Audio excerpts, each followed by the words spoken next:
Est-ce qu'il y a des hommes spirituels ici? Est-ce qu'il y a des femmes spirituelles ici? Tu peux parler la langue de leur esprit.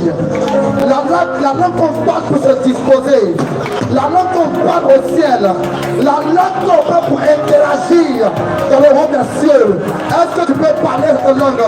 Parce qu'à ce moment même, le Seigneur, elle a suscité une armée qui se lève dans l'expression, une armée, le Saint-Esprit, en train de disposer des femmes,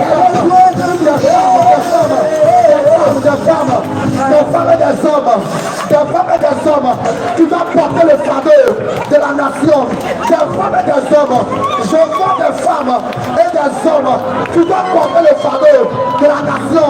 Alors que je parle, arrêtez ici, le Saint-Esprit te soulève là où tu es. Je ne parle pas de foi, le Saint-Esprit te soulève là où tu es, parce que il va de toi une personne qui doit crier pour la paix, qui doit crier pour la paix, qui doit crier pour la paix, qui doit crier. Je compte à toi, ces femmes, ces hommes qui sont là ici, qui doivent prier pour la nation, qui se taisent,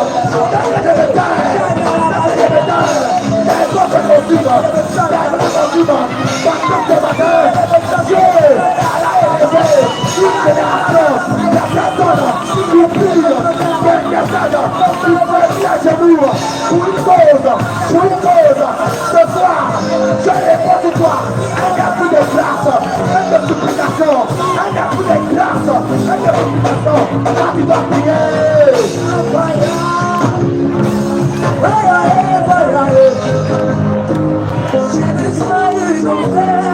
L'embranché des pros. Le Seigneur a fait élever une armée de prière. Regarde, il y a te montrer un système, évangélisé. Je veux que tu pries à ton frère comme ça. Tu te prêtes pour prier comme ça. Ou bien tu prends sa main. Ou bien vous prenez comme ça, vous priez. Parce que la vie déclare. Là où deux ou trois sont unis, d'un commun accord, Dieu commence à ressortir. Ce matin, ce soir, est-ce que tu peux t'engager pour l'armée de Dieu? Est-ce que tu peux t'engager pour la paix? Est-ce que tu peux t'engager pour la paix? Il est écrit dans Job, il dit que chasse un ange. Tu peux intercéder en faveur d'eux. L'intercession, c'est prier, c'est parler en faveur de quelqu'un. Quand tu vas au tribunal, on trouve un avocat, un procureur, un juge. L'avocat parle en faveur d'eux. Est-ce que tu veux commettre pour être un avocat? Tu perds. Nous sommes d'un commun accord et nous prions pour le Burkina. Seigneur, que ta paix descend au Burkina. Pendant que je prie, allez, prie. Rakatabasoya. Est-ce que tu peux prier? J'avais les pieds de distrait. Est-ce que tu peux prier? Est-ce que tu peux prier? Secoue ton corps. Crie à Dieu. Crie à Dieu.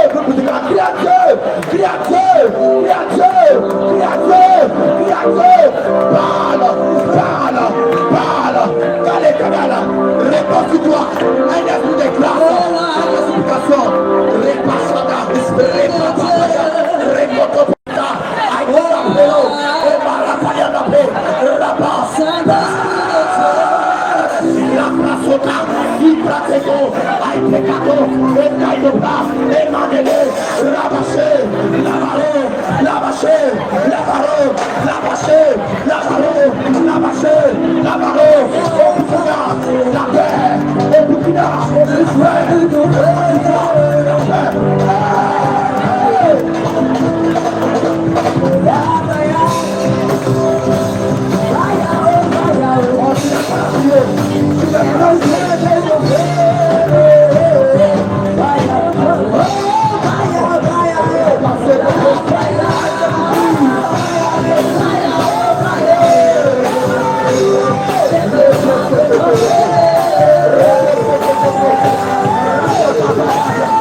de Dieu soit en esprit et assure-toi.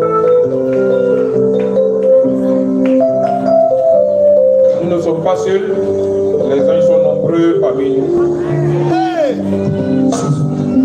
La nuée est présente. Beaucoup de choses ont fui des personnes. Ce temps de prière en train de faire du bien à quelqu'un, en train de faire du bien à la Côte d'Ivoire. Amen. Tu as bien fait de venir à la prière. Au moment où nous sommes là en train de prier, les mystiques, les francs-maçons sont regroupés en train de faire des incantations. Depuis la Côte d'Ivoire a eu son indépendance en 1960, les mystiques se sont réunis pour proclamer beaucoup de mauvaises choses sur le pays. Et à chaque fête de l'indépendance, les mystiques se réunissent et ils profèrent des paroles de malédiction sur la Côte d'Ivoire. Il n'est pas normal, c'est pas normal qu'un chrétien, pendant cette fête d'indépendance, se met à aller marcher. Tous les chrétiens doivent se mettre en mode prière. Tu ne sais pas ce qui se passe dans l'ombre. Avant qu'on ait cette indépendance-là, soit cette soi-disant indépendance, vous savez que nos parents sont morts, non? Le sang est versé, non? Vous êtes au courant de ça? Donc, on ne peut pas se réjouir pendant cette fête-là. La fête n'a pas été inspirée par Dieu, ça a été inspiré par le monde mystique. Pour donner information. Donc, au moment de payer en joie, toi, il faut te mettre en prière. Les mystiques finissent à 18h, 19h, les prières mystiques, comme le pays. Donc, sinon, on quitte ici à 17h, non, ça va continuer au camp là-bas. Il est l'heure du réveil spirituel.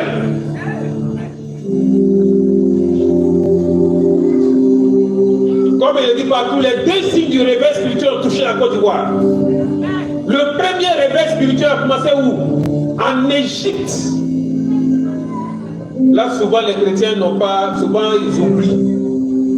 Dieu a envoyé Moïse pour aller réveiller le peuple, pour aller libérer le peuple en Égypte. C'est là-bas le premier réveil spirituel a commencé.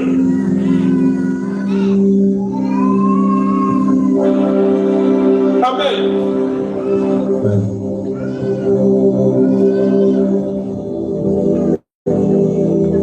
Nous devons prier.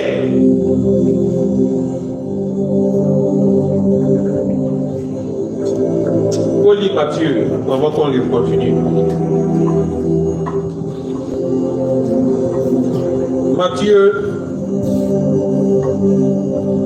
Matthieu 6, verset 33. Et Matthieu 11, verset 12. Tout le monde connaît ça. On prêche ça chaque dimanche.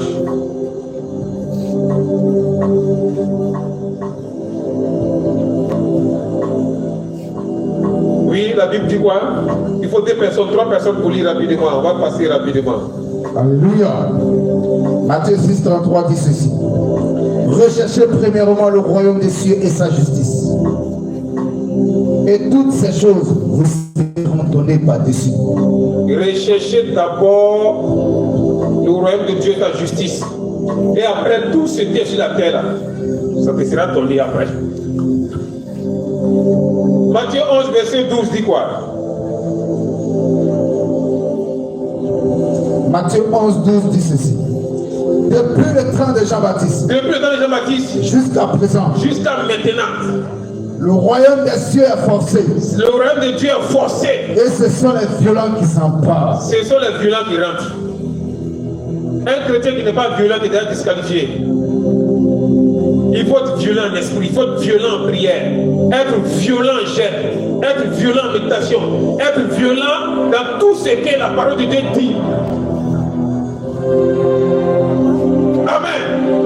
La plus grande bénédiction qu'un chrétien doit avoir, c'est la protection.